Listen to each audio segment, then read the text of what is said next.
아멘. 하나님께 영광의 박수를 드리겠습니다. 오늘 함께할 하나님의 말씀은 이사야서 8장입니다.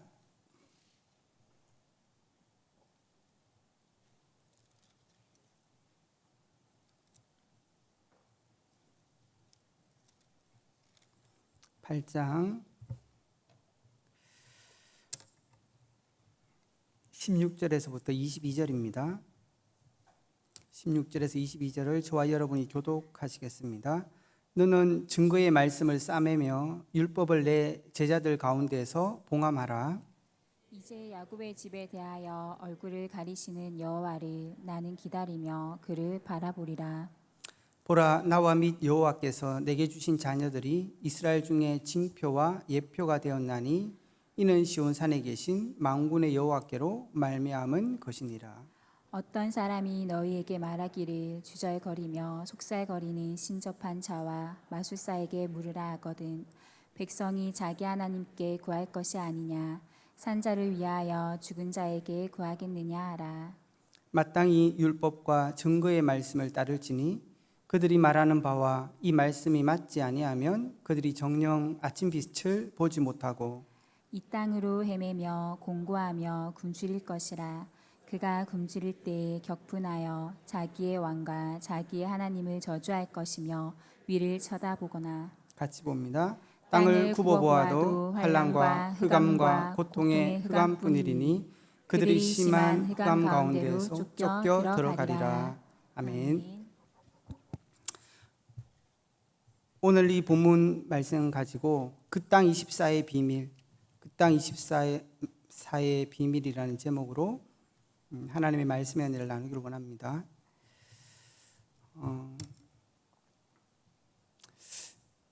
저는 강단의 성이 참 늘 부담스러운 것 같아요. 제가 이렇게 평신도로 신앙생활 할 때는 그냥 말씀 듣는 게 좋았거든요. 근데 여기 서다 보니까 한편으로는 저분은 저게 다 되어서 저 메시지를 하고 계시나 싶기도 하고 사실 그런 것 같아요. 어떤 때는 보면 저 사람은 왜 저럴까 그런 생각들이 참 들 때가 많잖아요. 그리고 이렇게 성경도 보면 참 이스라엘 저 정도면 진짜 완전 믿음으로 살아가야 되는 거 아니야? 그런 생각들이 드는데 우리가 살아가다 보면 내가 그 사람들과 똑같다는 생각들을 느낄 때가 굉장히 많습니다. 그때 여러분 어떠세요? 굉장히 낙심되고 때로는 절망되는 것 같아요. 그런 오늘 이스라엘에게 하나님이 주신 말씀이거든요. 그러니까 저와 여러분들이 오늘 중요한 하나님의 말씀 속에 인생의 모든 답을 얻을 수 있는 그런 축복이 있기를 바랍니다. 이번 주에도 말씀을 주셨지만 또 다른 말씀은 사실 없어요. 내가 살 수 있는 길도 복음이고 우리가 현장을 살릴 수 있는 비밀도 복음인 거죠. 하나님께서는 그 복음을 통해서 사람을 구속하는 구속사를 이루는 역사가 하나님의 말씀의 역사인 겁니다. 그래서 우리가 오늘도 말씀을 새롭게 듣는다기보다는 하나님께서 우리에게 말씀을 새롭게 주신다는 거예요. 그래서 정말 우리 성도님들이 오늘도 말씀 속에서 하나님이 주시는 말씀을 들을 수 있기 바랍니다. 그리고 하나님과 소통하는 최고의 기도의 시간이 될 수 있기를 주의 이름으로 축원합니다. 그 땅 24의 비밀, 원래 저와 여러분에게 주신 우리 교회 기도 제목이죠. 그 땅 어디죠? 우리의 가정, 우리 렘넌트의 학교, 우리의 교회가 하나님이 우리에게 주신 그 땅이에요. 그곳에서 누려야 되는 24가 뭐냐는 것입니다. 지난번에 저희가 기도라고 누렸습니다. 우리 인생이 하나님 앞에 누려야 될 24가 뭘까? 그게 하나님과 소통하는 축복인 거죠. 오늘은 우리가 하나님과 함께하면서 누려야 되는 정말 24의 비밀이 뭘까? 그게 말씀입니다. 말씀. 그래서 사실은 기도의 응답보다 중요한 것은 우리가 하나님 앞에서 어떤 상태로 서 있냐가 중요하고 우리가 어떤 면에서는 얼마나 좋은 계획을 갖고 있냐가 아니라 하나님의 말씀에 우리를 향한 계획이 뭐냐, 이게 더 중요한 것입니다.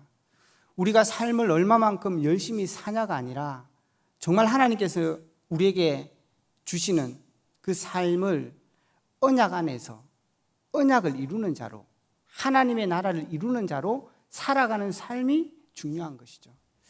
이 하나님이 우리에게 올려주신 이 땅에서의 중요한 응답들을 어떻게 누릴 수 있냐? 24시 해야 됩니다. 그게 뭐냐는 거죠. 그게 기도라고 말했습니다. 이사야는 보좌에 앉아있는 하나님을 바라보면서 하나님 앞에 기도의 축복을 누립니다. 날마다. 그게 이사야가 누렸던 기도의 중요한 비밀이었어요. 그리고 이사야는 만민이 기도하는 집이라고 말씀하는 그 언약을 붙잡고 모든 열방을 향한 237을 향한 기도를 시작하게 됩니다. 그리고 중요한 순간, 중요한 때를 만날 때마다 파수꾼의 기도로 집중하죠. 이사야가 이 기도의 비밀을 누림으로 말미암아서 하나님께서 그 다음 주신 응답이 있어요. 그게 말씀의 응답이었습니다. 우리가 정말로 기도의 축복을 24 누려야 되겠고 하나님이 주신 말씀의 축복. 그래서 이사야는 그 이사야 6장에서 기도를 이어 하나님의 말씀을, 다시 말하면 그 시대를 향한 하나님의 계획의 중요한 절대 응답을 찾게 됩니다. 그게 그루트기의 응답이었어요. 그래서 정말로 오늘 우리가 바라보면서 말씀 24, 그리고 다음번에는 저희가 이 말씀과 기도의 축복을 어디서 누리냐? 삶에서 누리는 겁니다. 이 언약의 말씀을 잡고 기도를 누렸던 다니엘과 에스더, 이런 사람들이 결국은 우리에게 주어진 많은 삶의 현장에서 이 축복들을 누리기 시작하죠. 오늘은 이 말씀을 통하여서 보는 24입니다. 그러면 왜 우리는 이 말씀의 24를 누려야 되냐는 것입니다. 우리가 인생을 많이 살아가면 괜찮겠지만 한 번 사는 인생이에요. 한 번 사는 인생에 제일 두려운 게 뭘까요? 나의 미래가 어떻게 될까? 그래서 많은 사람들은 점을 치기도 하고 또 사람에게 조언을 구하기도 하고 살아갑니다. 그러나 오늘 이사야 1장의 1절에 나오는 것처럼 우리는 하나님이 우리에게 주신 계시의 말씀이 있는 거죠. 그냥 계시의 말씀이 아니라 시편 119편 105절에 보면 그렇게 말씀하십니다. 여호와의 말씀은 내 발의 등이요 내 길의 빛이니. 하나님의 말씀이 우리 인생의 길이 되고 우리 인생의 빛이 되는 거예요. 그래서 우리는 하나님의 말씀 안에서 우리 인생을 볼 수 있어야 됩니다. 말씀 안에서 우리 인생을 찾을 수 있어야 되고 말씀 안에서 우리의 길을 갈 수 있어야 되는 것입니다. 하나님께서 그렇게 우리를 축복하신 것입니다. 시편 105편 19절에는 요셉의 인생을 말씀하면서 그렇게 말합니다. 정말로 하나님께서 요셉에게 주신 그 말씀을 응하고 성취하기까지 요셉이 그 말씀 안에서 견고하여졌다고 말하고 있는 거죠. 요셉의 인생이 그냥 사라진 게 아니에요. 하나님은 우리 인생을 섭리하고 작정하고 계획하십니다. 그것을 뭘로 하셨을까요? 말씀입니다. 그래서 요셉에게 주셨던 그 세계복음화의 언약을 이루기 위해서 하나님께서는 요셉을 보디발의 집에도 혹은 감옥에도 혹은 총리로도 세우셨다고 말씀하는 거예요. 그래서 그 말씀을 완전히 이룰 수 있도록 그의 삶을 모든 것을 허락하셨다는 거죠. 우리의 삶의 모든 것은 하나도 필요 없는 게 없다는 거예요. 그래서 하나님께서는 이 말씀 안에서 너희 인생이 나가야 될 것을 말씀하고 있는 것입니다. 시편 119편 9절에는 청년이 무엇으로 그 행실을 깨끗하게 할까? 하나님의 말씀을 지킬 따름이라고 말씀하고 있는 것입니다. 청년들이 어떻게 우리의 삶을 하나님께서 원하는 그 거룩한 삶, 하나님이 우리에게 주신 그 소명을 이루는 사명의 삶을 온전히 이룰 수 있을까요? 하나님의 말씀을 따르는 길입니다. 하나님과 소통하는 기도 속에 주시는 그 말씀을 따르는 삶, 그게 우리의 삶을 승리케 한다는 거죠. 근데 많은 사람들이 이 말씀을 읽는 것에 참 부담감이 있는 것 같아요. 우리 렘넌트들도 이 말씀을 통해서 뭔가 나의 어떤 답을 찾아야 될 것 같고 또 어떤 면에서 내 인생의 중요한 지침들을 찾아내야 될 것 같은 그런 부담들 때문에 편하게 못 읽는 것 같아요. 근데 히브리어에 나오는 하가라는 말은 하나님의 말씀을 그냥 읽다라는 뜻입니다. 하나님의 말씀을 편안하게 읽을 수 있으면 된다는 거예요. 근데 이게 사실 쉽지 않은 거죠. 저희들도 이렇게 대학생 때 큐티나 이런 거 해보면 어떻죠? 말씀을 읽으면서 편한 것도 있지만 이걸 어떻게 적용하지? 이걸 어떻게 내 삶에 실현시키지? 이런 생각들을 참 굉장히 많이 했던 것 같아요. 근데 그게 아니에요, 사실은. 하나님께서는 우리가 말씀을 읽기를 원하시는 것입니다. 그래서 고린도후서 5장 14절에 보면 그리스도의 사랑이 우리를 강건하는도다. 그러니까 하나님의 말씀이 우리 속에 각인되고 뿌리되어지면 하나님께서 우리의 삶을 통해서 성취해 가시는 거예요. 그래서 어떤 면에서는 말씀을 우리 인생에 어떻게 이걸 만들어 가냐가 아닙니다. 하나님의 말씀을 통해서 우리가 깨달아야 되는 것은 정말 하나님이 누구신지를 깨달아야 돼요. 그러니까 하나님께서 어떤 일을 하고 계시는지, 이번 주에도 강단에 말씀하셨던 것처럼 하나님은 구속사, 모든 죽은 영혼들을 살리는 일을 하나님은 이루고 있는 것입니다. 그것을 어떻게 이루어 가냐는 것입니다.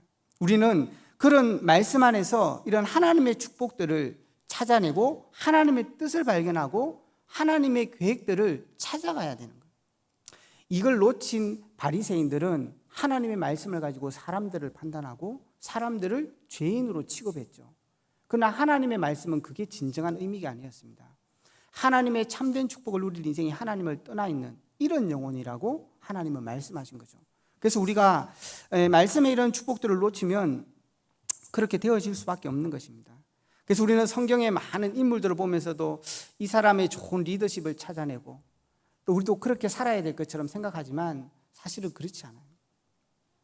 그 사람들을 하나님이 어떻게 쓰셨는지, 왜 하나님께서 그렇게 연약한 사람들을 통해서도 그 엄청난 일을 이룰 수 있었는지, 하나님께서는 그것을 성경을 통해서 우리에게 보여주고 있는 것입니다. 그래서 말씀을 우리는 마음에 새겨야 되는 것입니다. 하나님의 말씀을 편안하게 읽어 나가야 되는 것입니다. 그러면 그 속에서 하나님의 놀라운 축복들을 누리게 되는 거죠. 그래서 어떤 면에서는 그 말씀 안에서 나의 인생관과 내가 살아가야 할 중요한 가치를 발견해야 돼요. 그런데 그것도 발견하지 않은 채로 우리는 이 말씀을 어떻게 실천할까? 혹은 우리는 정말 하나님이 원하는 가치와 인생을 결정하지도 않은 채로 이 복음을 통해서 내 그 성공의 삶을 어떻게 이룰까? 아니면 어떻게 좀 많은 돈을 벌까라는 고민들을 하기 때문에 이 말씀이 나하고 안 맞는 거예요. 그래서 우리는 이 귀중한 생명이고 내 발의 등이고 내 길에 비친 이 말씀들을 제대로 깨닫고 누리는 게 중요한 것입니다. 그러나 많은 사람들은 그렇게 말씀을 대하는 것이 아니라 이 말씀을 무시하는 경향이 굉장히 많이 있다는 거죠.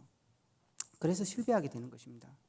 예수님께서도 성전에 들어가실 때 무화과를 저주하면서 말씀하셨어요. 이 무화과가 말라 버릴 것이라고. 그러나 그 말에 대해서 제자들은 아무 반응이 없었어요, 사실은. 그런데 예수님이 나오는 길에 무화과가 보니까 말라 죽은 거예요. 그때서야 제자들이 묻는 것입니다. 예수님, 이 나무가 죽었습니다. 우리는 하나님의 말씀을 그렇게 받고 있다는 거죠.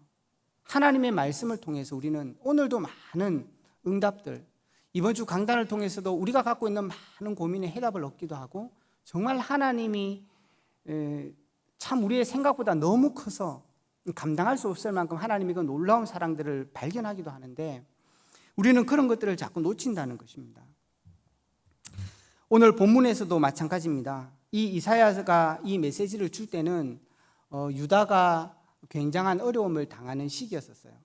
그때 아스 왕에게 하나님이 말씀을 전달합니다. 지금 이 어려운 시간들은 염려할 게 아니다.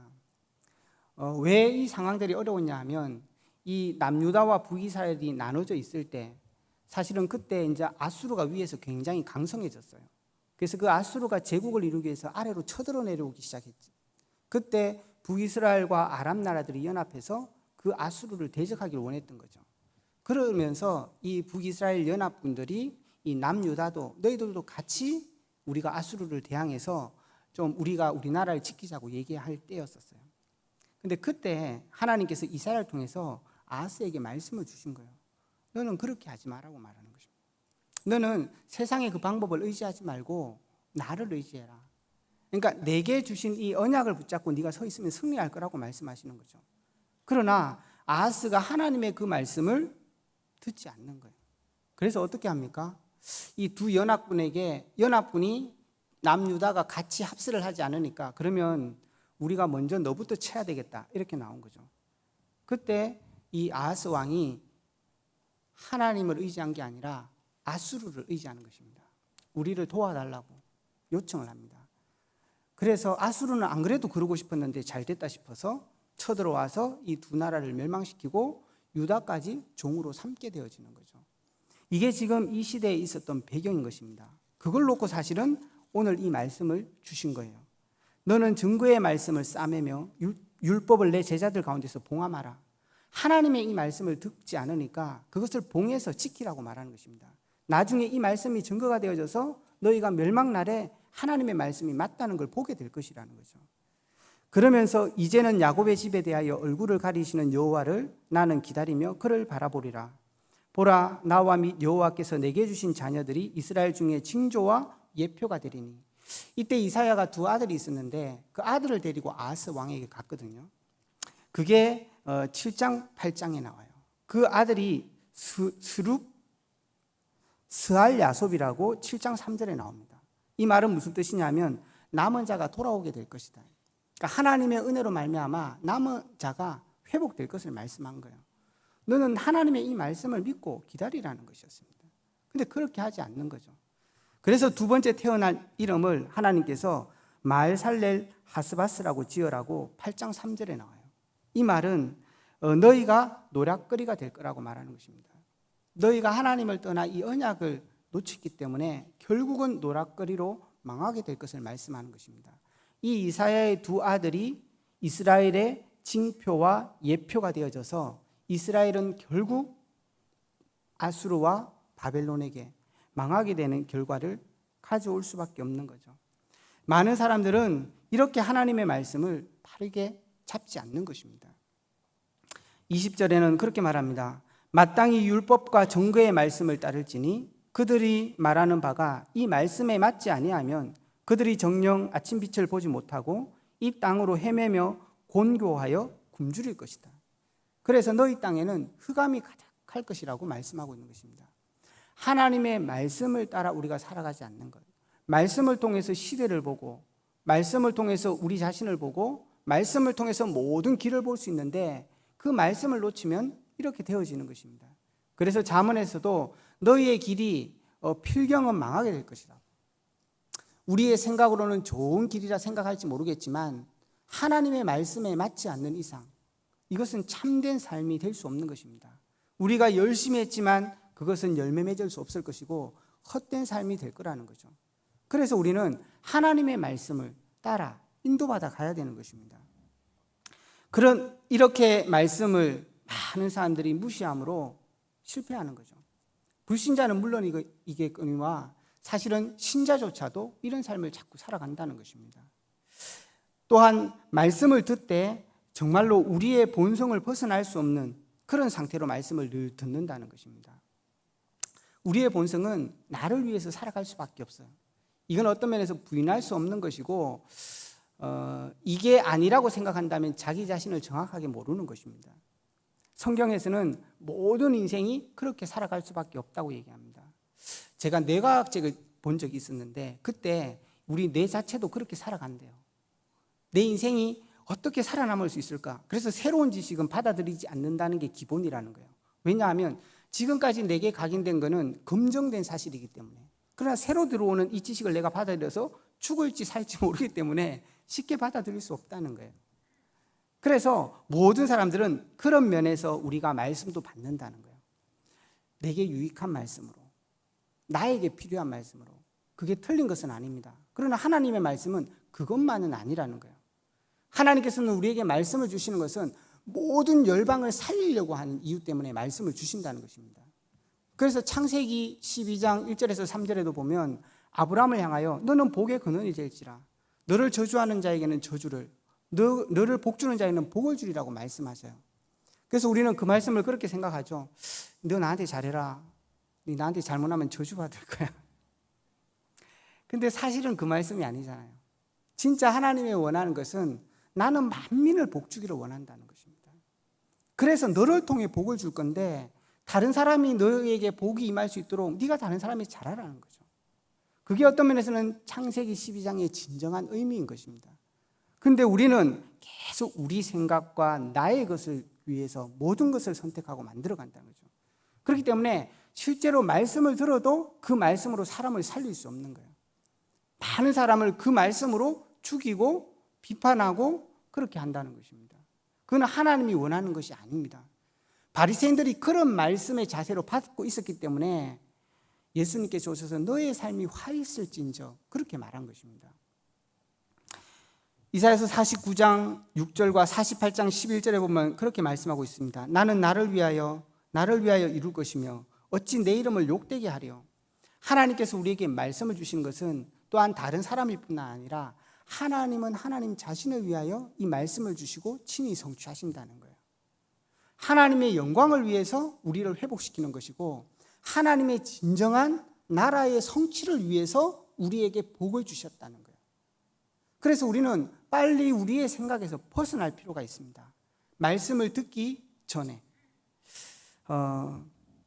그래서 우리는 이 말씀을 들을 때에 정말로 우리의 좀 생각과 마음들을 내려놓을 필요가 있습니다.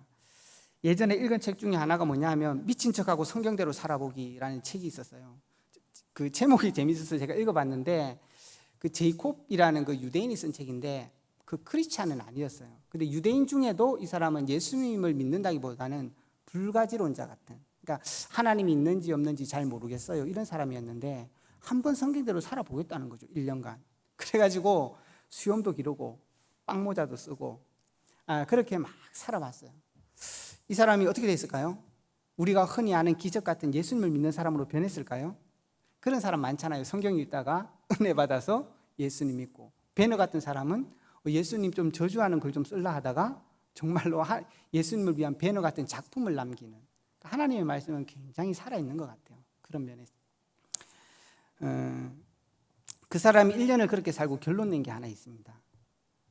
구원받지는 그 하나님을 믿는 사람이 되진 않았는데 정말로 그 하나님의 말씀대로 살아가면은 자기를 위해서는 살 수 없다는 것을 이 사람이 이렇게 고백하게 돼요. 무슨 말씀이죠? 하나님의 말씀은 나 한 사람을 위한 것은 아니라는 거예요. 하나님께서는 열방 모든 민족을 사랑하고 그 민족을 구원하는 것이 하나님의 절대적인 계획인 것입니다. 그래서 이번 강단에서 그 말씀을 하십니다. 우리는 말씀을 들을 때 그 눈을 가질 필요가 있다는 것입니다. 또 하나는 성경을 우리는 나에게 벗어나는 것뿐만 아니라 좀 더 폭넓게 읽을 필요들이 있다는 것입니다. 하나님의 말씀 하나로 하나의 답을 얻는 것이 아니라 우리 각자를 향한 하나님의 메시지가 있어요. 그래서 어떤 면에서는 포럼하다 보면 그런 사람들이 있거든요. 야, 너 이거 틀렸어. 틀린 거는 없습니다. 하나님이 그 사람을 향한 말씀을 주신 거죠. 그래서 성경에서도 보면 시편 73편이나 잠언 3장 16절에도 말씀하십니다. 하나님을 경외하는 자에 대해서 말씀하시면서 하나님을 경외함으로 말미암아 너는 축복과 복을 얻을 것을 말씀하지만 또한 시편에는 하나님을 경외함으로 말미암아 어려움을 당하는 것도 말씀하십니다. 그건 무슨 말씀이시죠? 예레미야 인생도 마찬가지였어요. 많은 선지자들이 그랬습니다. 하나님을 경외했기 때문에 오히려 그 시대에 굉장한 어려움을 당했던 삶을 살았습니다. 그래서 우리는 하나님께서 우리에게 요구하는 삶과 이 축복이라는 것은 굉장히 다양할 수 있는 거예요. 그래서 우리는 자녀를 키우면서 그런 경험을 참 많이 하잖아요. 내 뜻대로 안 돼요. 우리는 그런 하나님의 말씀의 다양한 삶들을 바라보면서 우리는 좀 더 내 인생에 대해서 심사숙고하게 되는 것입니다. 더 한편으로는 하나님께서 왜 우리에게 그런 상황과 삶과 말씀들을 주시냐 그랬을 때 잠언서는 그렇게 얘기합니다. 하나님을 경외할 수 있도록. 너희가 모든 것을 알아도 그 모든 삶을 다 할 수 있는 것은 아니라는 거죠. 그래서 말씀을 통해서 우리는 다양한 그런 것들을 볼 필요들이 있습니다. 그래서 하나님의 말씀이라는 것은 우리의 생명, 그리고 말씀을 통해서 우리는 많은 사람들을 대함에 있어서 겸손할 필요가 있는 것입니다. 그리고 그 사람을 쉽게 판단하지 않아야 된다는 것입니다. 하나님께서는 그 사람의 삶을 어떻게 축복할지 모른다는 것입니다. 그래서 우리가 서론적으로 정말 왜 말씀이 사여야 되냐는 거죠. 본론입니다. 이런 말씀의 축복들을 이사야가 어떻게 누려갔냐는 거죠. 하나님은 우리에게 이사야도 마찬가지지만 기도하고 있을 때 하나님의 언약의 축복들을 이 이사야를 통해서 전달했어요. 근데 보좌에 앉은 주님 앞에서 이 말씀을 바라보는 이사야의 모습을 볼 수 있습니다. 그는 무슨 말이죠?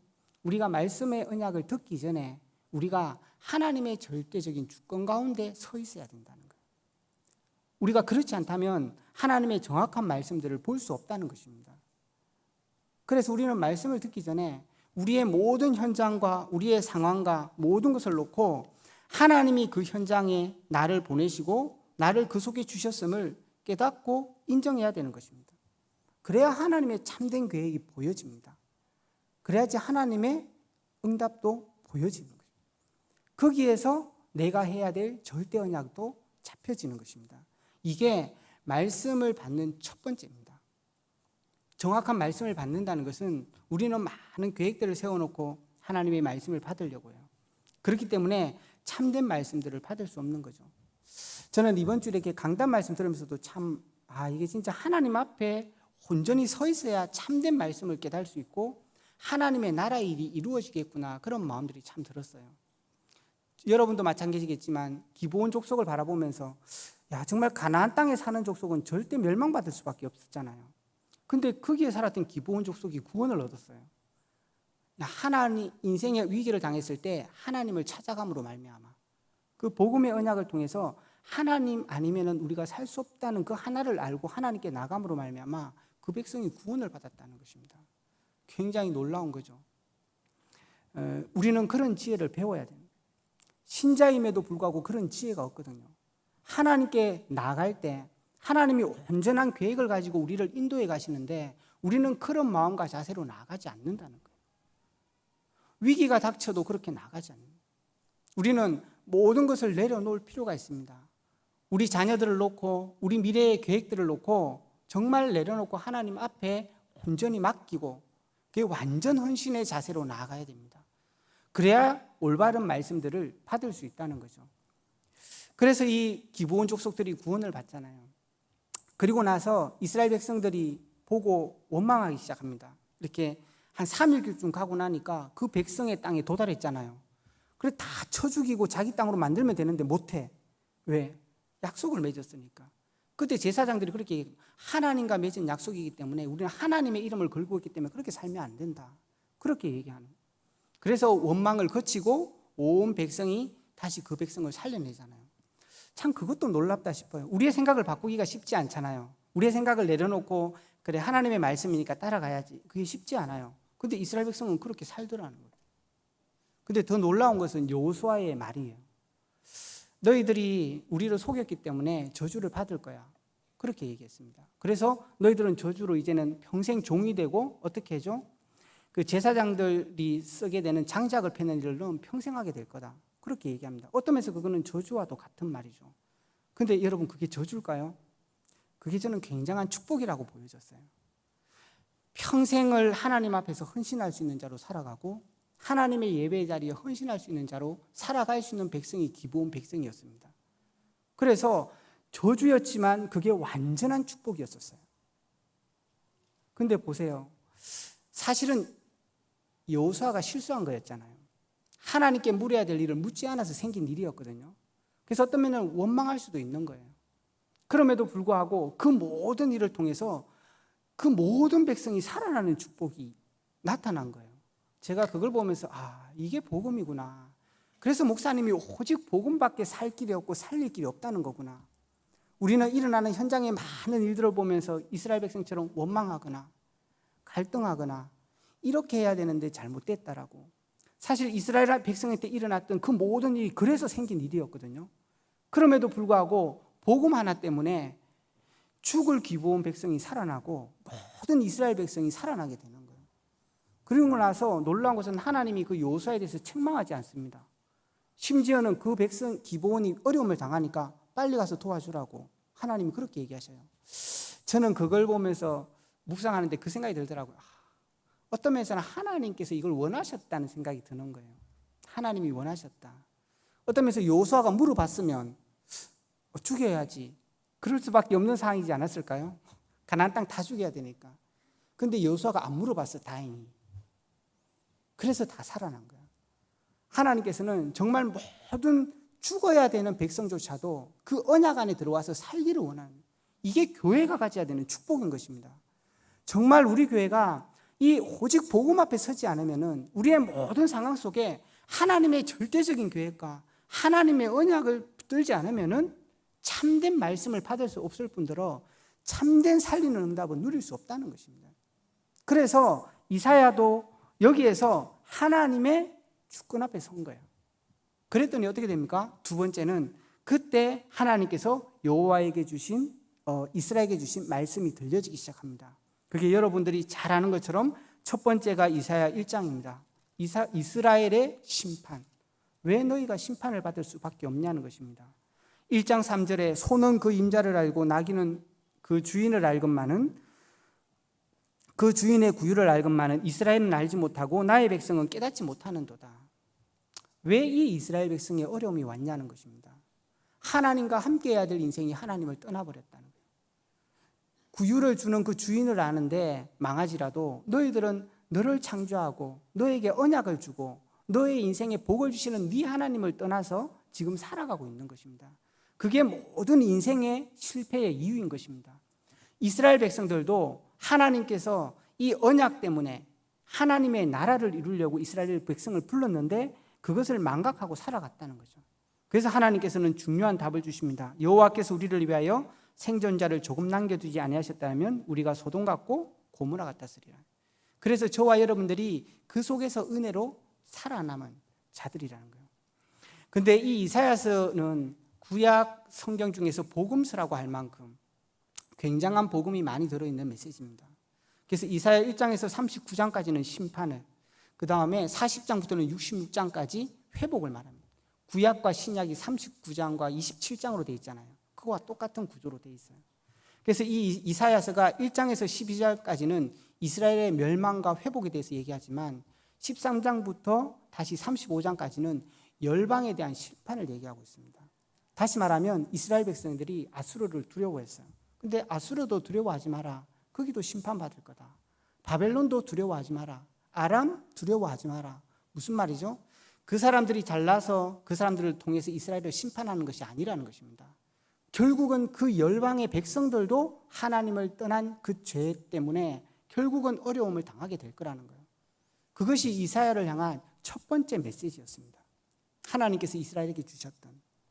그리고 두 번째 가장 중요한 메시지는 뭐죠? 1장 18절입니다. 여호와께서 말씀하시되 오라 우리가 가서 변론하자. 너희의 죄가 주홍 같을지라도 눈과 같이 희어질 것이요 진홍같이 붉을지라도 양털같이 희게 되리라. 왜 그렇죠? 복음 때문에 이게 가능한 것입니다. 하나님께서 일단 변론을 하는 거죠. 너희 잘난 거 없어. 이스라엘 백성 늘 그렇게 얘기해요. 하나님 우리 지키고 있는 거 맞아요? 우리 사랑하는 거 맞아요? 이게 이스라엘의 늘 질문이었어요. 너희가 너희같이 하나님의 축복을 받은 자가 있냐 한번 보자고. 변론해 보자고. 그렇게 말씀하시는 거예요. 그리고 나서 이 하나님께서 말씀하시는 게 주홍같이 붉을지라도 양털같이 희게 될 거다. 그리고 2장 2절에는 말합니다. 여호와의 전 산의 모든 산 꼭대기에 굳게 서라. 모든 작은 산 위에 뛰어나니 만민의 그리로 모여들 거라. 오라 우리가 여호와의 산에 오르며 야곱의 하나님의 전에 이르자. 이 하나님의 삶은 갈보리 산을 얘기하는 것입니다. 다시 말하면 하나님께서는 이 이사야를 통해서 멸망받을 수밖에 없는 이스라엘과 열방을 향하여 그리스도의 언약을 전달하고 있는 것입니다.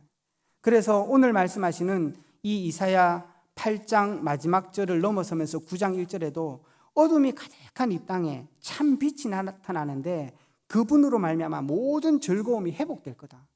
이거를 마태복음 4장 1절에서 마태가 인용합니다. 예수님의 나심과 예수님의 죽으심과 부활하심이 이 일의 곧 성취라고 말씀하고 있는 거예요. 그래서 이사야서는 뭘 말씀하고 있습니까? 정말로 예수 그리스도로 말미암아 죽을 수밖에 없는 인생들이 살아날 것을 말씀하고 있는 거예요. 참된 구원의 축복들이 너에게 준비되어 있다. 정말로 너희가 하나님께 나오면 완전히 회복될 것을 말씀하고 있는 것입니다. 그러면서 마지막으로 이사야가 말씀하는 게 뭐죠? 그런 너희를 통하여서 이제는 뭘 하겠다? 증인을 삼겠다고 말합니다. 단순히 너희를 구원하는 데 그치는 게 아니라 이사야 44장 8절에는 내가 너를 증인으로 삼아 열방에 빛이 되게 하겠다고 말씀하시는 거예요. 그래서 이사야 60장에도 내 빛이 내 위에 임하였으니 너는 그 빛을 열방에 비추라고 말씀하고 있는 거죠. 그래서 하나님께서 이 하나님 앞에 선 이사야에게 주신 진짜 메시지는 인생의 참된 문제가 뭐냐는 것입니다. 그리고 거기에 대한 진정한 축복과 그 언약을 붙잡은 사람을 향한 하나님의 메시지, 증인, 그게 우리의 삶이었고 이사야에게 주신 메시지였습니다. 그걸 가지고 이번에 우리가 리더 메시지를 받은 거거든요. 정말 이스라엘의 현주소가 뭐냐? 구원받은 자다. 너는 그것으로 말미암아 모든 것이 되어질 것을 말씀해요. 그래서 너희는 증인으로 어떤 여정을 가라고요? 남은 자, 순례자, 정복자의 여정을 가라. 정말 너희들은 이 언약을 이제는 끝까지 붙들고 놓치지 마라. 언약 가진 자로 남은 자다. 너희의 삶에 어려움이 있을지라도 하나님이 힘주실 거다. 순례자로 걸어가라는 것입니다. 이 어둠의 현장을 비치는 정복자로 너희가 살아가라는 것입니다. 그래서 너희 렘넌트는 준비해라. 뭘로? 플랫폼으로, 파수꾼으로, 파수망대로. 증인의 삶을 네가 있는 그 땅에 실현할 수 있도록 하나님께서 너를 플랫폼으로 삼을 거야. 너는 이제 이걸 준비하고 파수망으로 준비해. 그러면 하나님께서 어떻게 하신다고요? 세상이 줄 수 없는 힘을 렘넌트에게 주시겠다는 것입니다. 그게 렘넌트의 진정한 힘입니다. 성령의 충만함은 이 언약 가진 자에게 주시는 하나님의 능력인 것입니다. 그걸 가지고 살았던 사람이 다니엘과 렘넌트들이었어요. 그래서 뭘 이룬다고요? 정말 이 이사야에게 주셨던 증인의 삶, 전도와 선교와 후대를 살리는 그 사명을 너로 감당하게 할 것이라는 것입니다. 이 언약의 말씀을 하나님께서는 이사야를 통해 주시고 이 언약을 그리스도를 통해서 완전히 성취하셨다고 말씀하시는 거예요. 그래서 이사야 9장에는 이는 한 아이가 우리에게 낳고 한 아들을 우리에게 주신 바 되었는데 기묘자라 무사자라 전능하신 하나님이라 만군의 여호와의 열심히 이를 이루시리라. 이는 예수님을 말씀하시는 거예요. 이사야 11장에는 뭐라고 말씀하십니까? 이새의 줄기에서 한 싹이 나며 그 뿌리에서 한 가지가 나서 나의 결실을 이룰 것이라고 말하고 있습니다. 다윗에게 주셨던 그 언약이 예수 그리스도의 그 분으로 말미암아서 완전히 성취할 것을 말씀하고 있는 것입니다. 이 이사야를 통해서 하나님께서는 놀라운 말씀들을 주시고 있는 거죠. 그래서 이 중요한 이사야가 받은 말씀을 잡고 우리가 굳게 잡아야 될 언약이 뭐냐는 것입니다. 정말로 저와 여러분이 영원한 이 말씀을 언약으로 붙잡아요. 이사야 40장 8절에도 말씀하십니다. 하나님의 말씀은 영원할 것을 말씀하고 있는 것입니다. 그리고 이 말씀을 붙들 때마다 하나님께서 어떻게 하시겠다고요? 장정이라도 넘어지며 곤배하고 넘어질지라도 여호와를 바라보는 자에게는 새 힘을 주시리니. 하나님께서는 이 사명을 감당할 수 있는 오력과 모든 능력을 이 말씀 받은 붙잡은 자에게 줄 거라고 말씀하시는 것입니다. 그래서 우리가 어떻게 해야 되겠어요? 정말 이 말씀을 깊이 누리셔야 됩니다. 그리고 이번에 주신 이 5가지 말씀을 이룰 수 있도록 내 삶을 자꾸 설계해야 돼요. 가서 얻어먹고 이게 아니라 살리는 방향으로 선택을 하고 내 삶을 나눠주는 대로 방향을 잡고 정말 복음을 전달하는 곳으로 우리의 삶을 설계해 가야 되는 것입니다. 그렇게 될 때 저와 여러분의 삶이 플랫폼과 파수망으로 세워지는 거죠. 그래서 우리는 실제 이 언약을 붙잡고 각인뿌리 체질해야 돼요. 그리고 실제로 기도하면서 이 이사야에게 주셨던 이 증인의 삶이 되어질 수 있도록 자꾸 우리의 삶들을 설계할 필요가 있습니다. 사람이 나를 힘들게 해도 그 사람을 위해서 좀 기도할 수 있고, 정말 우리를 어렵게 해도 하나님이 내게 주시는, 하나님 내게 정말 나를 힘들게 하는 사람도 이길 만한 힘을 내게 부어달라고, 정말 나를 괴롭게 하는 사람도 그 사람의 인생을 진짜 알고 그 사람을 살릴 수 있는 방향으로 우리가 계속 삶을 살아가게 될 때 모든 것은 되어진다는 거죠. 결론을 맺겠습니다. 그래서 정말 우리가 진짜 24시를 어떻게 누릴 거냐, 도대체 24시가 뭐냐, 저는 그냥 간단하게 그런 생각이 들었어요. 24시 말씀을 24시 듣고 있으라는 얘기가 아니라 정말로 그 말씀을 통해서 우리가 할 걸 하고 하지 않을 걸 안 하고 정말 누릴 걸 누리면 그게 24시다. 하나님이 우리에게 주신 이 그리스도의 축복, 이거를 자꾸 누려야 됩니다. 우리는 어떤 면에서는 자꾸 염려와 우리 생각을 내려놔야 돼요. 그런데 사람들이 자꾸 거꾸로 하거든요. 염려는 계속 잡고 있고 하나님 주신 그리스도의 축복은 안 누리고, 하나님이 우리를 증인으로 삼았다고 말씀하시는데 그 삶의 설계를 자꾸 하지 않는다는 거죠. 그래서 우리의 24시는 누릴 걸 누리는 것입니다. 복음만의 축복, 보좌의 축복, 393의 축복, 신분과 권세 자꾸 누려야 되는 것입니다. 그리고 우리의 삶을 작은 일이지만 내가 할 수 있는 일은 내가 감당해야 되는 거죠. 그것을 누리는 게 24입니다. 그러면 우리의 삶이 어떻게 된다고요? 25. 그거는 어려운 말이 아니라 그런 우리의 작은 삶들을 하나님께서 축복 주시겠다는 것입니다. 요셉이 보디발의 집에 갔습니다. 24시 뭐죠? 거기서 열심히 노예해야죠. 그거밖에 할 거 없는데 그것은 뭘 누려야 되죠? 하나님의 나라의 축복. 그걸 누려야 됩니다. 염려, 욕 멈춰야 되는 것입니다. 우리 형들 정말 그게 아니라 보디발이 나를 노예로, 보디발이 노예로 안 데리고 갔으면 이상한 데 갔을 수도 있잖아요. 그러니까 정말 우리가 모든 삶에 있어서 24시의 축복을 누리면서 25시를 기다리는, 하나님께서 우리 교회를 통해서도 그 일을 하실 거예요. 사실 많은 실수들이 있을 수 있습니다. 그걸 잘했다고 하는 것은 아니에요. 그러나 그 사람도 교회에 와서만큼은 살아야 되는 것입니다.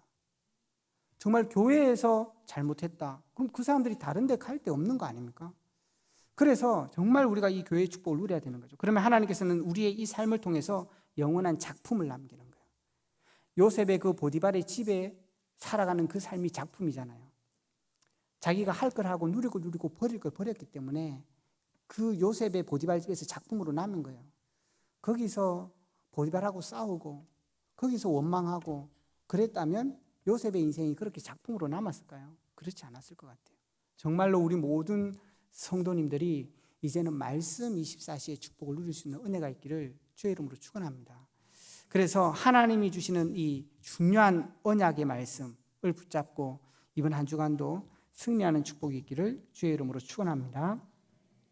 살아계신 주님 감사합니다. 정말로 하나님께서 우리에게 주신 이 말씀 안에서 우리 자신을 발견하게 하시며 우리의 미래를 그리게 하시며 말씀 안에 주신 축복을 누리는 삶이 될 수 있도록 하나님께서 은혜를 다하여 주시옵소서.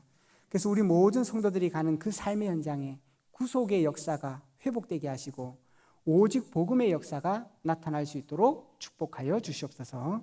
살아계신 예수 그리스도의 이름으로 기도합니다. 지금은 우리 주 예수 그리스도의 은혜와 하나님 아버지의 지극하신 사랑과 성령님의 내주 인도 역사하심이 정말로 우리에게 주신 오직 복음의 말씀을 붙잡고 그 안에서 이 넓은 세상을 향하여 나아가서 정말 하나님의 나라를 성취하며 살아가기로 결단하는 우리 모든 성도들과 그 업과 현장과 그 땅과 교회 위에 지금부터 영원토록 함께할지어다.